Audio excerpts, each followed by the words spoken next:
Well, we want to get right to breaking news that we're following tonight. A plea for help in finding a witness to a deadly accident in South Bend. That crash left a woman dead, and investigators believe she was hit by a drunk driver. South Bend police say John Staten hit Amy Mitchell Saturday night on Ewing Street, and at this point, Staten does not face any charges, although police say Staten was drunk at the time. WSBT-22's Kelly Stopsinski is at the prosecutor's office. And Kelly, what are police looking for?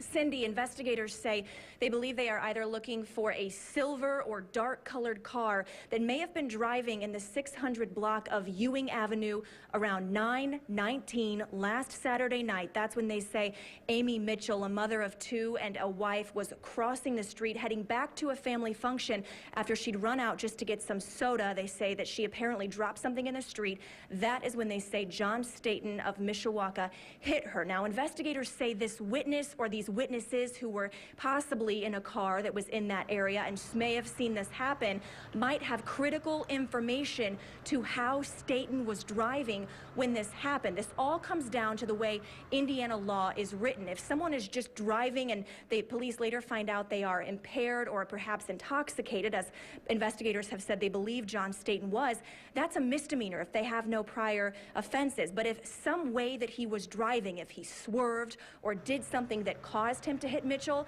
that could elevate this charge to a felony. Now, here's what Chief Deputy Prosecutor had to say just a little bit ago when we asked him why this case is so important. Amy Mitchell, our victim, was a mother and married with a husband. It's the holiday season. You know, the facts, the tragedy is unimaginable to most of us. And this qualifies with the most important cases we have. Again, police say John Staten is the one who was driving the car that hit Amy Mitchell. Now, we don't know how fast he was going. We don't know what he may have had in his system, what he may have had. Again, police have said that he may have been driving drunk.